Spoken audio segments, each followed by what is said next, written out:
এক সুদূর অতীতের কথা।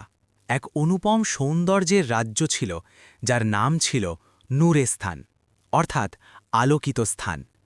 এই রাজ্যের চারপাশ ঘিরে ছিল ঘন জায়তুন রঙের জঙ্গল, আকাশ ছোঁয়া জাবাল মানে পাহাড়, এবং স্ফটিকের মতো সাফ নাহার মানে নদী। নূরেস্তানের বাতাস ছিল আজানের সুরের মতো পবিত্র, এবং এর মাটি ছিল জান্নাতের বাগানের মতো উর্বর। এখানকার অধিবাসীরা ছিল খুব কর্মঠ, আল্লাহর প্রতি কৃতজ্ঞ এবং শান্তিতে জীবন কাটাত। সেই নূরেস্তান রাজ্যেই বাস করত এক যুবক, যার নাম ছিল আলী। আলী ছিল একজন শিকারী, কিন্তু তার মধ্যে এক অনন্য গুণ ছিল। সে তার সারা জীবনে কোনো প্রাণীর রক্ত ঝরায়নি। প্রকৃতির প্রতি তার ছিল গভীর ভালোবাসা এবং রহমত। জীবন্ত কোনো মাকলুককে মারার জন্য তার হাত কখনো উঠত না। শিকারের উপকরণ হিসাবে তার কাছে ছিল কেবল একটি জাল আর একটি বাঁশি, যা থেকে সে এমন মর্মস্পর্শী সুর তৈরি করত যে তা শুনে মনে হতো যেন স্বর্গীয় সঙ্গীত বাজছে। সে প্রতিদিন গভীর জঙ্গলে যেত, যত্ন সহকারে তার জাল বিছাত, এবং জাল থেকে কিছুটা দূরে গিয়ে সেই মধুর বাঁশি বাজাতে শুরু করত। তার বাঁশির মিষ্টি আওয়াজ শুনে দূর দূরান্ত থেকে পাখিরা উড়ে তার কাছে চলে আসত। সে শান্তভাবে অপেক্ষা করত, এবং যেই কোনো পাখি তার জালের একেবারে কাছে আসত, সে দ্রুত দড়ি টেনে তাকে জালে বন্দি করে নিত। এরপর সেই ধরা পড়া পাখিদের ভালোবাসার সাথে দানা খাওয়াত, তাদের খুব যত্ন নিত, এবং তাদের মুখ থেকে বের হওয়া মিষ্টি মিষ্টি আওয়াজ মুগ্ধ হয়ে শুনত। যখন কখনো তার অর্থের প্রয়োজন হতো, তখন সেই পাখিগুলোর মধ্য থেকে ২-৩টি খুব সাবধানে বিক্রি করে দিত। এই সময়টায় এই শিকারী আলীর একটি ছেলে ছিল, যার নাম রাখা হয়েছিল আহমেদ। একসময় দুর্ভাগ্যবশত শিকারী আলী মারাত্মক অসুস্থ হয়ে পড়ল, এবং অল্প কিছুদিনের মধ্যেই তার দেহান্ত হল। আহমেদ এবং তার মায়ের কাছে যা আর্থিক সঞ্চয় ছিল তা খুব দ্রুতই ফুরিয়ে গেল, এবং তাদের ঘরে খাবার মতো কিছুই রইল না। তাদের জীবন অত্যন্ত কঠিন পরিস্থিতির মধ্য দিয়ে কাটতে লাগল। আহমেদ বয়সে ছোট হলেও সে ছিল অত্যন্ত সাহস এবং ধৈর্যসম্পন্ন এক বালক। কম বয়সেই সে তার দুঃখিনী মাকে সাহায্য করত, এবং যেটুকু ফাঁকা সময় পেত সে সোজা সেই জঙ্গলে চলে যেত যেখানে তার বাবা পাখি ধরতেন। একদিন সে তার মায়ের কাছে এসে বলল, মা, আমি তো এখন আর বাচ্চা নেই, আমার ১৯ বছর বয়স পূর্ণ হয়েছে। বাবার চলে যাওয়ার পর আপনি অনেক কষ্ট করেছেন। এখন আপনি আমাকে বাবার সেই জাল আর বাঁশিকা এনে দিন। কাল সকাল থেকে আমিও জঙ্গলে গিয়ে পাখি ধরা শুরু করব। তার মা ভালোভাবেই জানতেন যে আহমেদ খুবই সাহসী ছেলে, এবং জঙ্গলের প্রতিটি পথ তার নখদর্পণে। তাই তিনি তার হাতে সেই বাঁশি আর জালটি এনে দিলেন।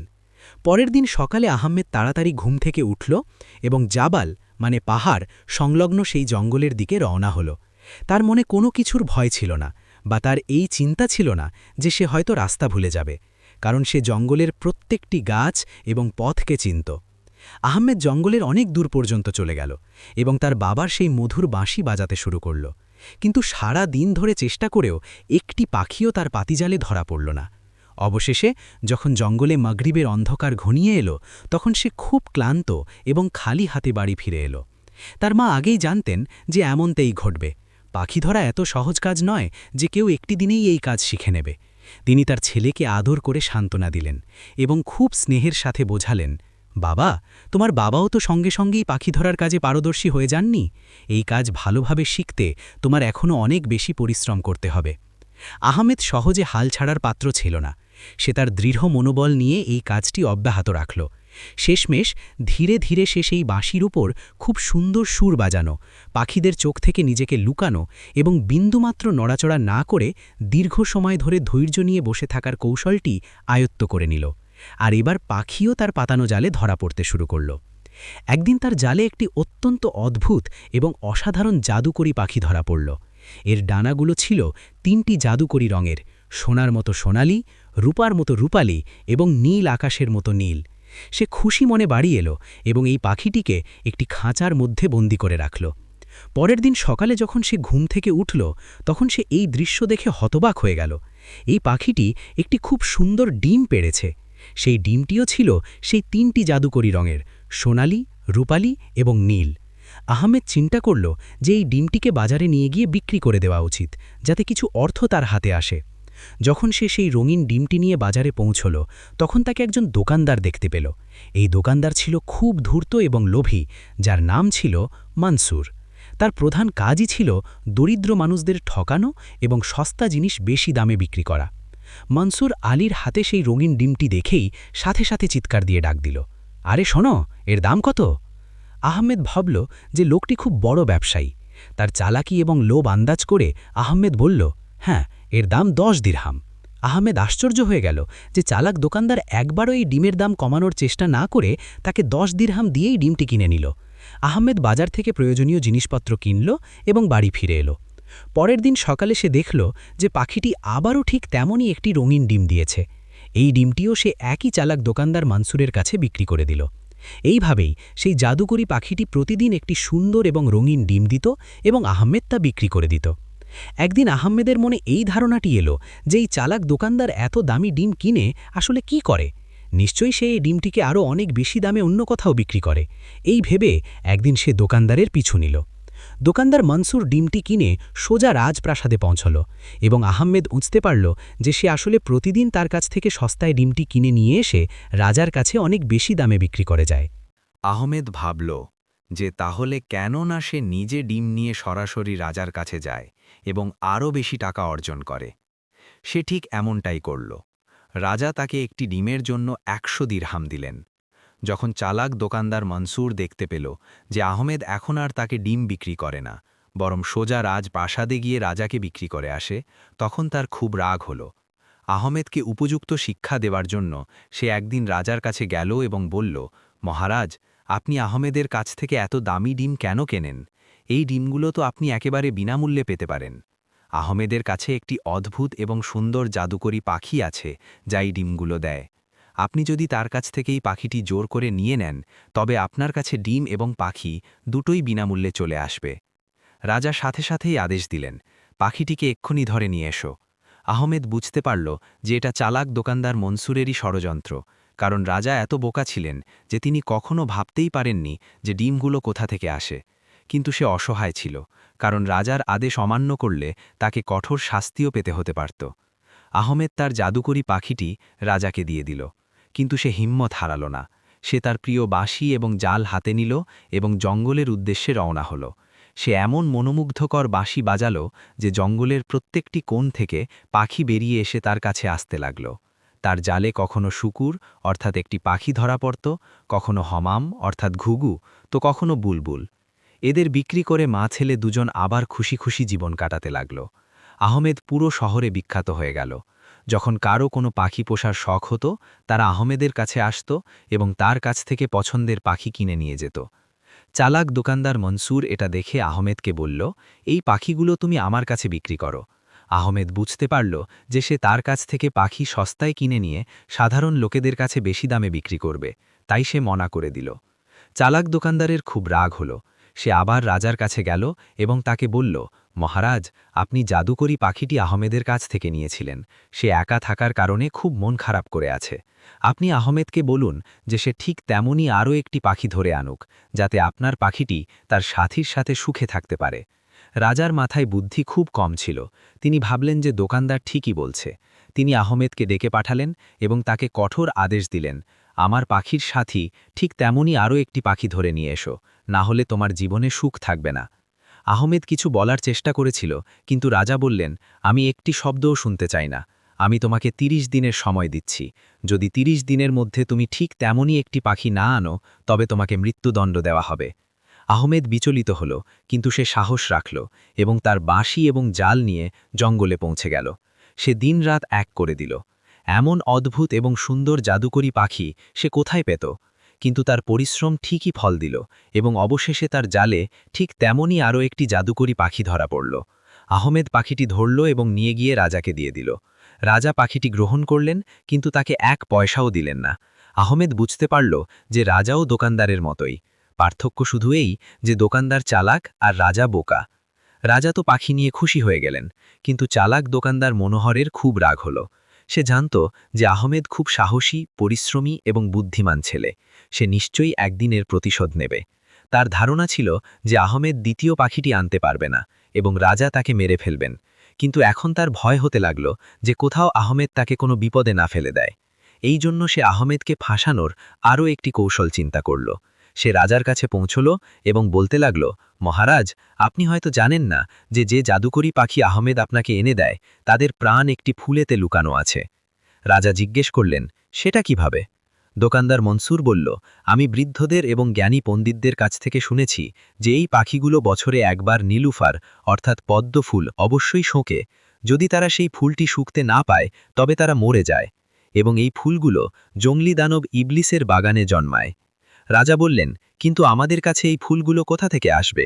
কারণ জঙ্গলি দানব ইবলিস তো তার বাগানে কাউকে প্রবেশ করতে দেয় না, এবং কেউ সেখানে পৌঁছলেও সে তাকে মেরে ফেলে। দোকানদার বলল, হুজুর, এই অসম্ভব কাজটি তো পুরো দেশে একটি ছেলেই করতে পারে, তার নাম আহমেদ। তাকে ডেকে বলুন যে সে তাড়াতাড়ি নীলুফারের ফুল নিয়ে আসুক। রাজা আবার ঠিক সেটাই করলেন যা দোকানদার মনসুর তাকে বলল। আহমেদকে ডেকে বললেন, জঙ্গলি দানব ইবলিসের বাগান থেকে নীলুফারের ফুল নিয়ে এসো, না হলে আমার পাখিগুলো মরে যাবে। আহমেদ বলল, মহারাজ, আমার পাখি আপনাকে দিয়েছিলাম, আপনি বললেন তার সাথী আনুন, আমি সেটাও ধরে এনে দিয়েছি, কিন্তু আপনার এই আদেশ খুবই অদ্ভুত। আমি তো জানিই না যে জঙ্গলি দানব ইবলিসের বাগান কোথায়। রাজা বললেন, না, দোকানদার বলছে যে শুধু তুমিই এই কাজটি করতে পারো। যদি আমার পাখিগুলো মরে যায় তবে আমি তোমাকে এবং তোমার মাকে মৃত্যুদণ্ড দেব। আহমেদ বুঝতে পারল যে এই বোকা রাজাকে কিছু বলা মানে পাথরের দেওয়ালে মাথা ঠোকা, এবং এই সমস্ত দুষ্টুমি সেই দোকানদার মনসুরেরই। তাই সে চুপচাপ বাড়ি ফিরে এলো। সে চিন্তা করতে শুরু করল যে কি করা যায়। এই শহরে একজন দরবেশ বা সাধু থাকতেন। তিনি খুব বুদ্ধিমান ছিলেন এবং তাকে সবকিছু জানা ছিল। আহমেদ তার কাছে পৌঁছল। সে দরবেশজিকে সবকিছু শোনাল এবং জিজ্ঞেস করল, এটা কি সত্যি যে নীলুফার নামেরও কোনো এমন ফুল আছে যা জঙ্গলি দানব ইবলিসের বাগানে জন্মায় এবং তাকে না শুখে সেই পাখিগুলো বেঁচে থাকতে পারে? দরবেশজি বললেন, হ্যাঁ, এটা সত্যি। এই পাখিগুলো বছরে একটি দিন অবশ্যই এই ফুল শখে। তারা যত দূরেই যাক না কেন, বসন্তের মরশুমে এই ফুলের কাছে অবশ্যই আসে। তাই জঙ্গলি দানব ইবলিস তার বাগানে এই ফুল অবশ্যই ফোটায়। এইভাবেই অদ্ভুত পাখিগুলো সবসময় তার বাগানে থাকে। আহমেদ জিজ্ঞেস করল, যদি আমি তার বাগান থেকে সেই ফুলটি ছিঁড়ে নিই তবে কি পাখিও ফুলের পিছু পিছু আসবে? দরবেশজি বললেন, হ্যাঁ, অবশ্যই, কিন্তু ফুল পর্যন্ত পৌঁছনো খুব কঠিন। এই বাগানের একটি প্রবেশদ্বার আছে এবং সেটা জঙ্গলি দানব ইবলিসের শক্তি ছাড়া কেউ খুলতে পারে না। আহমেদ বলল, আমি সেটা খুলে নেব, শুধু আপনি আমাকে এর ঠিকানাটা বলে দিন। দরবেশজি তাকে জঙ্গলি দানব ইবলিসের বাগানের ঠিকানা বলে দিলেন এবং এও বললেন যে বড় বড় পালোয়ান এবং সাহসী লোক সেখানে গিয়েছিল, কিন্তু কেউই জীবিত ফিরে আসেনি। জঙ্গলি দানব ইবলিস খুব শক্তিশালী। তুমি চেষ্টা করবে যে কোনোভাবে লুকিয়ে থাকবে। যদি সে তোমাকে দেখতে না পায় তবে তোমার জয় হবে, অন্যথায় সে তোমাকে মেরে ফেলবে। আহমেদ প্রতিটি কথা খুব ভালোভাবে বুঝে নিল এবং পরের দিন ভোরেই যাত্রা শুরু করল। সে চলতে লাগল। অবশেষে সে জঙ্গলি দানব ইবলিসের বাগান পর্যন্ত পৌঁছে গেল। বাগানের একটি বিশাল দরজা ছিল যা খুব বড় ছিল এবং বড় বড় পাথরের চাই দিয়ে বানানো হয়েছিল। অনেক পালোয়ান মিলেও সেটাকে নাড়াতে পারত না। সে দরজার কাছে বসে পড়ল, কিন্তু সে এত ক্লান্ত ছিল যে তার সাথে সাথেই ঘুম এসে গেল। তার চোখ একটি ভীষণ শব্দে খুলে গেল। শব্দটি এমন ছিল যেন মনে হচ্ছিল যেন মহাশূন্যে ঝড় আসছে। শব্দটি কাছে আসতে লাগছিল। সে বুঝতে পারল যে জঙ্গলি দানব ইবলিস বাগানের ভেতরে যাচ্ছে। সে সাথে সাথে লুকিয়ে পড়ল। জঙ্গলি দানব ইবলিস তাকে দেখতে পেল না এবং তার পাশ দিয়ে চলে গেল। আহমেদের এমন মনে হল যেন কোনো পাহাড় তার পাশ দিয়ে পেরিয়ে দরজা খুলছে। আহমেদ নিঃশ্বাস চেপে পায়ে হেঁটে তার পিছু পিছু চলল, এবং যেই সে বাগানের ভেতরে গেল, আহমেদও ভেতরে প্রবেশ করল এবং সাথে সাথে একটি ঝোপের পিছনে লুকিয়ে পড়ল। জঙ্গলে পাখি ধরার কাজে তাকে অনেকক্ষণ নড়াচড়া না করে লুকিয়ে থাকতে হতো। সেই অভ্যেসটি তার এখানে খুব কাজে এলো। জঙ্গলি দানব ইবলিস জানতেও পারল না যে কেউ তার পিছু পিছু বাগানের ভেতরে চলে এসেছে। সেই বাগানটি খুব সুন্দর ছিল। এতে অদ্ভুত অদ্ভুত রঙের এমন ফুল ছিল যে আহমেদ সেগুলোকে দেখে বিস্ময়ে অভিভূত হয়ে গেল। এতে এমন পাখি ছিল যা সে আগে কখনো দেখেনি। আহমেদ রাতটা সেখানেই লুকিয়ে রইল। সকালে জঙ্গলি দানব ইবলিস আবার বাইরে এলো। সম্ভবত সে শিকারের সন্ধানে যাচ্ছিল। যখন দানব চলে গেল তখন আহমেদ ফুল খুঁজতে শুরু করল। সে সেখানে ঠিক তেমনই জাদুকরী পাখিও দেখতে পেল, যেমনটা সে রাজাকে দিয়েছিল। কিন্তু সে জানত না যে নীলুফারের কোন ফুলটি। সেখানে তো সব ধরনের ফুলই ছিল। বাগানে ঘুরতে ঘুরতে তার চোখে একটি খুব বড় প্রাসাদ পড়ল। জঙ্গলি দানব ইবলিস এতে বাস করত। আহমেদ এর ভেতরে প্রবেশ করল। এই প্রাসাদে 40টি কক্ষ বা ঘর ছিল। প্রতিটি কক্ষ অন্যটির থেকে বেশি সুন্দর ছিল, কিন্তু পুরো প্রাসাদে কেউ ছিল না। অবশেষে যখন সে 40তম কক্ষে পৌঁছাল, তখন সে কারো কান্নার আওয়াজ শুনতে পেল, কিন্তু সেখানে কেউ ছিল না। তার মনে হলো যে আওয়াজটা মেঝের মাদুরের নিচ থেকে আসছে। সে মাদুর সরাতেই মেঝেতে একটি দরজা তৈরি করা ছিল। সে দরজাটি খুলল তো সিঁড়ি মাটির নিচে চলে গিয়েছিল। সে সিঁড়ি বেয়ে নেমে ভেতরে চলে গেল। নিচে একটি সংকীর্ণ এবং অন্ধকার কক্ষ ছিল। কান্নার আওয়াজ আরও জোরে হচ্ছিল। যখন আহমেদ তাকালো তো অন্ধকারে একটি মেয়ে চোখে পড়ল যে হাওয়ায় ঝুলেছিল। এর লম্বা লম্বা চুল একটি শিকল দিয়ে বাঁধা ছিল এবং সে কাঁদছিল। আহমেদকে দেখে সে বলল, আরে তুমি এখানে কিভাবে এলে? তুমি কে? তাড়াতাড়ি এখান থেকে চলে যাও। যদি জঙ্গলি দানব ইবলিস এসে যায় তবে তোমার শরীর টুকরো টুকরো করে দেবে। আহমেদ বলল, তুমি চিন্তা করো না, সে বাইরে গেছে। এটা বলো তুমি কে? মেয়েটি বলল, আমার নাম ফাতেমা, আমি নুরেস্তানের রাজকুমারী। জঙ্গলি দানব ইবলিস আমাকে কয়েক বছর আগে তুলে এনেছিল, তখন থেকে আমি এখানে বন্দী। আহমেদ তার চুল খুলে তাকে নিচে নামালো। সে আবার জিজ্ঞেস করল, তুমি কে এবং এখানে কেন এবং কিভাবে এসেছ? আহমেদ পুরো ঘটনাটি জানালো, যে সে কিভাবে নীলুফারের ফুলের সন্ধানে এসেছে এবং যদি ফুল না মেলে তবে রাজা তার মাকে ক্ষতি করতে পারেন। ফাতেমা বলল, নীলুফার নামের ফুল সবার আগে আমিই ফুটিয়েছিলাম। যদি তুমি আমাকে এখান থেকে বের করে দাও তবে আমি নীলুফার তৈরি করে দেব, তখন সব পাখি তোমার কাছে চলে আসবে। আহমেদ জিজ্ঞেস করল, কিন্তু তুমি নীলুফারের ফুল কিভাবে ফোটাবে? ফাতেমা বলল, আমাকে ছোটবেলায় একজন দরবেশজি বরদান দিয়েছিলেন। আমার চোখের অশ্রু নীলুফারের ফুল হয়ে যায়, কিন্তু আগে আমাকে এখান থেকে মুক্ত করো। সে জানালো যে জঙ্গলি দানব ইবলিসের আস্তাবলে দ্রুতগামী ঘোড়াও আছে। আহমেদ আস্তাবলে গেল এবং সে 2টি ঘোড়া খুলে নিল। দুজনই এগুলোর ওপর সওয়ার হল। ফাতিমা জানত যে বাগানে একটি পাথরকে চাপ দিলে বাগানের দরজা খুলে যায়। এইভাবে দুজন দরজা খুলে ঘোড়ায় সওয়ার হয়ে সেখান থেকে পালিয়ে গেল। ঘোড়া ছুটতে ছুটতে দুজনই আহমেদের শহরে পৌঁছাল। দুজনকে দেখে আহমেদের মা আনন্দে আত্মহারা হলেন। দুজনকে গভীরভাবে আলিঙ্গন করলেন, খাবার খাওয়ালেন। তারপর জিজ্ঞেস করলেন, এটা বলো যে ফুল তুমি আনতে গিয়েছিলে সেটা পেয়েছ কি পাওনি? আহমেদ জিজ্ঞেস করল, মা, যখন আমি গিয়েছিলাম তখন আপনাকে কিছু বলিনি, তাহলে আপনি কিভাবে জানতে পারলেন যে আমি ফুল আনতে গিয়েছিলাম? মা জানালেন যে রাজার সিপাহীরা রোজ আসে এবং জিজ্ঞেস করে যে আহমেদ ফুল নিয়ে এসেছে কিনা। ইতিমধ্যে রাজার সিপাহীরা এলো এবং জিজ্ঞেস করল, তুমি ফুল এনেছ কি আনোনি? এর আগে যে সে উত্তরে কিছু বলতো, ফাতিমা বলল, হ্যাঁ, নিয়ে এসেছে। কিছুক্ষণ পরই নিজে রাজার কাছে ফুল নিয়ে যাবে। রাজার সিপাহীরা চলে গেল। তখন ফাতিমা নিজের চোখ স্পর্শ করল এবং অশ্রু বের করল। অশ্রুর 2টি ফোঁটা বের হল এবং বেরিয়ে নীলুফারের ফুল হয়ে গেল। ফাতিমা বলল, জঙ্গলি দানব ইবলিস জানত যে আমি এভাবে নীলুফারের ফুল তৈরি করতে পারি, তাই সে আমাকে বন্দী রাখত। এখনই ফুল রাজার কাছে নিয়ে যাও। যখন আহমেদ ফুল নিয়ে রাজার কাছে পৌঁছাল তখন জাদুকরী পাখিগুলো খুব মন খারাপ করেছিল। তারা গান গাওয়া বন্ধ করে দিয়েছিল। ফুল দেখেই পাখিগুলোতে যেন প্রাণ ফিরে এলো। তারা আবার কথা বলতে শুরু করল। রাজা খুশি হয়ে গেলেন।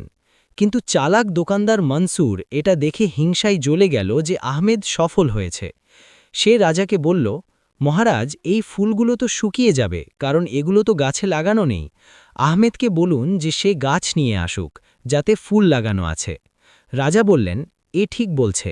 তুমি জঙ্গলি দানব ইবলিসের বাগানে আবার যাও এবং সেখান থেকে নীলুফারের ফুলের গাছ উপড়ে নিয়ে এসো। আহমেদ স্থির করে নিয়েছিল যে সে রাজা এবং দোকানদার দুজনকেই তাদের দুষ্টুমির মজা অবশ্যই দেখাবে। সে বলল, হুজুর, এই ফুলগুলো জঙ্গলি দানব ইবলিসের বাগানে জন্মায় না। এইগুলো তো এমন একটি শহরে হয় যা ঠিক আমাদের শহরের মতোই, বরং এর নামও সেটাই যা আমাদের শহরের নাম, যার নাম দার উস সালাম, শান্তির ঘর। যে লোকেরা মারা যায় তারা এই শহরে থাকে। এই সব লোকেদের রাজা আপনার বাবা, যার বহুদিন আগে মৃত্যু হয়েছে। যখন আমি এই শহরে এই ফুল আনতে পৌঁছালাম এবং আপনার নাম নিয়ে বললাম যে আপনি ফুল চেয়ে পাঠিয়েছেন, তখন আপনার বাবা খুব কাঁদলেন এবং বলতে লাগলেন যে আমার ছেলে নিজে কেন আমার সাথে দেখা করতে আসে না? যদি আমি তোমাকে এর গাছ দিয়ে দিই তবে সে আমার সাথে দেখা করতে কখনো আসবে না। এখন ফুল নিয়ে যাও। যখন সে নিজে আসবে তখন আমি এই গাছের সাথে সাথে তাকে প্রচুর ধন সম্পদও দেব। এরপরে সে চালাক দোকানদার মনসুরের দিকে ফিরল এবং বলল, আর জনাব, আপনার বাবাও সেখানে ছিলেন। তিনি আপনার জন্য সেখানে অনেক সোনার মুদ্রা জমা করে রেখেছেন। চালাক দোকানদার মনসুর বুঝতে পারল যে আহমেদ তাদের ফাঁদে ফেলার জন্য এই কথাগুলো বলছে। কিন্তু বোকা রাজা আদেশ দিলেন, তাড়াতাড়ি প্রস্তুতি নেওয়া হোক, আমরা এখনই সেখানে যাব। আহমেদ বলল, চলুন, আমি আপনাদের নিয়ে যাচ্ছি। সে এই দুজনকে নিয়ে নদীর কিনারে পৌঁছাল। নদীর কাছে পৌঁছে আহমেদ বলল, এই শহরের রাস্তা এই নদীর তলদেশে আছে, আপনারা নদীতে ঝাঁপ দিন। নদীর তলদেশে পৌঁছে আপনারা সেখানে দাঁড়িয়ে যান এবং ১০০ পর্যন্ত গুনুন। ১০০ পর্যন্ত গোনার পর নদীর তলদেশে একটি দরজা খুলবে এবং আপনারা এই শহরে প্রবেশ করবেন। বোকা রাজা নদীতে ঝাঁপ দিতে রাজি হয়ে গেলেন, কিন্তু চালাক দোকানদার মনসুর বলল, থামুন, এ মিথ্যে বলছে। যদি এ সত্যি হয় তো আগে এ নিজে ঝাঁপ দিক এবং নদীর তলদেশে পৌঁছে এই শহরে যাক এবং সেখান থেকে নীলুফারের ফুল নিয়ে আসুক, তখন আমরা মানব এবং ঝাঁপ দেব। রাজা বললেন, হ্যাঁ, এই কথাটা তো একেবারে ঠিক। আহমেদ বলল, কিন্তু আজ আমি খুব ক্লান্ত। যদি আপনারা অনুমতি দেন তবে কাল পর্যন্ত বিশ্রাম করে নিই। কাল সন্ধ্যায় আমি আপনাদের নীলুফারের ফুল এনে দেখিয়ে দেব। পরের দিন সন্ধ্যার আগে আহমেদ ফাতিমাকে বলল যে সে সামান্য অশ্রু বের করুক। ফাতিমা চোখ স্পর্শ করল এবং কিছু অশ্রুর ফোঁটা ফেলল, তো তা নীলুফারের ফুল হয়ে গেল। আহমেদ সোনার সেই মুদ্রাগুলোও নিল যা জঙ্গলি দানব ইবলিসের প্রাসাদ থেকে নিজের সাথে এনেছিল, এবং ফুলগুলোর সাথে নদীর কাছে পৌঁছাল। নৌকার মাধ্যমে সে নদী পার করল এবং অন্য কিনারে একটি ব্যাগে সব জিনিস একটি গাছে লুকিয়ে রাখল। এই কাজ করে সে ফিরে এলো।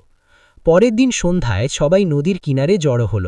আহমেদ তাদের কিনারে অপেক্ষা করতে বলল এবং নিজে নদীতে ঝাঁপ দিল। রাতের অন্ধকার ঘনিয়ে আসছিল, এই কারণে যখন সে অন্য কিনারে পৌঁছে চুপিসারে বাইরে এলো এবং গাছে চড়ল, তখন কেউ তাকে দেখতে পেল না। সেখান থেকে সে সেই ব্যাগটি নিল এবং নদী পার করে এলো। ফিরে কিনারে পৌঁছে সে রাজাকে ফুল এবং চালাক দোকানদার মনসুরকে সোনার মুদ্রা দিল এবং বলল, এইগুলো আপনার বাবা আপনার জন্য উপহার পাঠিয়েছেন আর বলেছেন যে এমন অনেক মুদ্রা আমার কাছে আছে, যদি সে নিজে আসে তবে আমি তাকে সব দিয়ে দেব। সোনার মুদ্রা দেখে দোকানদার মনসুরের চোখ বড় বড় হয়ে গেল এবং লোভ তাকে অন্ধ করে দিল। সে সাথে সাথে নদীতে ঝাঁপ দিল। রাজা কি আর পিছিয়ে থাকেন, তিনিও ঝাঁপ দিলেন। নদীর কিনারে দাঁড়ানো লোকেরা অনেকক্ষণ অপেক্ষা করলেও কিন্তু সেই দুজন ফিরে এলো না। অল্প কিছুদিন পরেই দুজনের লাশ জলে ভাসতে দেখা গেল। এইভাবে রাজা তার বোকামি এবং দোকানদার মনসুর তার চালাকির শাস্তি পেয়ে গেল। এরপর আহমেদের জীবন সুখে শান্তিতে কাটতে লাগল। ফাতিমা এবং আহমেদ বিয়ে করে নিল। ফাতিমা তার পরিবারের সাথে মিলিত হল। ফাতিমার অশ্রু থেকে তৈরি হওয়া নীলুফারের ফুলের কারণে জাদুকরী পাখি সব সময় তাদের বাড়ির আশেপাশে থাকত এবং আহমেদের মা, আহমেদ এবং ফাতিমা খুব শান্তিতে বসবাস করতে লাগল।